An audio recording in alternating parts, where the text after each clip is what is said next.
Welcome to the T-Pac arcade. Today's game is Subterranea for the Atari 2600.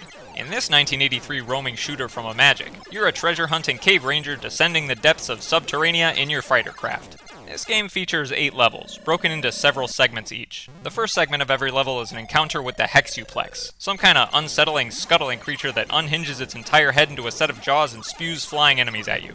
I realize this is an 8-bit game, but I swear, the lack of graphical fidelity here doesn't make this thing any less terrifying. Anyway, a bar at the bottom of the screen shrinks with each flying enemy you shoot down, and once you've cleared them all, the Hexuplex scuttles away, you breathe a sigh of relief since you don't have to look at it anymore, and you collect a treasure crystal to descend to the next segment of the level, which is 3 or 4 cave areas that scroll left and right endlessly in a loop.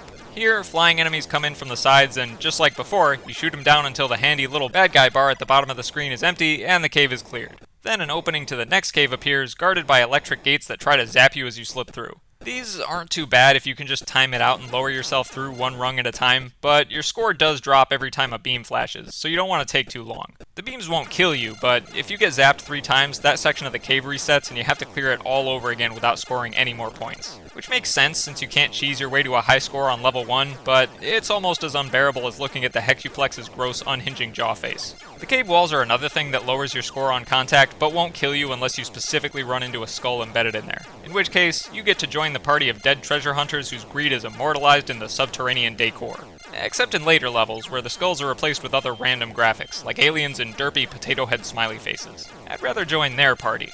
The last cave segment ends with a glowing path to the next level, where everything is harder and there are brand new enemies to contend with.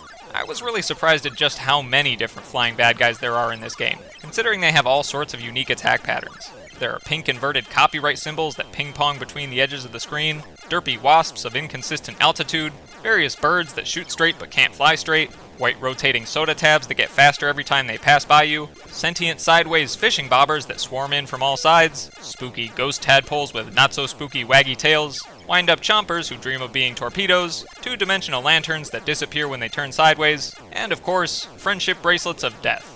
I just love the designs of all these colorful little cave critters, especially the more abstract ones that move around like nebulous interdimensional entities. Come to think of it, the animations in this game are probably its most impressive feature. Even the Hexuplex, whose creepiness mostly comes from the way it scuttles around, and the way it unhinges its head into a monster-spewing jaw, which is just as awesome as it is disturbing. The sound design here is great too. The Hexuplex sections have some of the bleepiest bloops you ever did hear, there's a nice thruster hum from your ship when it moves, and the electric gates make fun musical beats with their zapping patterns. If only everything wasn't drowned out by your own blasters most of the time. But if I stop shooting, I'll die, and as much as I like ambient Atari bloops, admiring them isn't worth my life.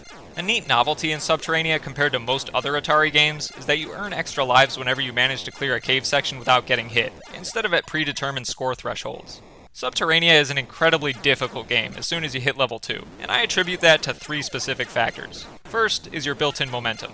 Don't get me wrong, your ship controls really well, and having rapid fire by default is great, but that's not going to save you when you can't react instantaneously to dodge stuff. Which brings me to the second factor, incoming enemies shoot at you the moment they appear on screen. So whether or not you escape the line of fire is basically a matter of positioning luck and not dodging skill. And finally, the randomness of the enemy behavior makes it so that you can't rely on any sort of routing or memorization, and there are no surefire strategies to safely counter everything.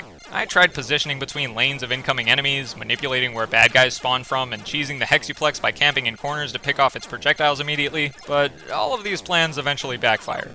My whole goal for the game was to clear 3 levels and score 15,000 points, and after a week of playing, I didn't accomplish either of these things, even on the default difficulty setting. But I still wanted to see everything the game has to offer, so I went back and cheated through all 8 levels with save states. And it was worth it. That final cave section in particular is a pretty neat send-off because all the enemies fly in the same lane center screen, so clearing them is like a fun victory lap before the game loops back to the start. My favorite part of Subterranea is the little flashing bonus point paper crane thing that flies through once per cave section. Sure, trying to shoot it down for a score boost sometimes led me straight to my death at the hands of a different incoming enemy, but I can't help chasing the pretty blinking lights. Which is why I shouldn't be allowed to cross the street, but that's a different story. My least favorite part of Subterranea is that I can't spell it.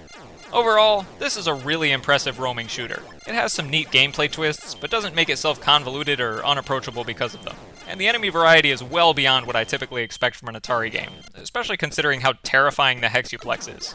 So it's safe to say that I definitely like Subterranea, as long as I'm playing it and not spelling it.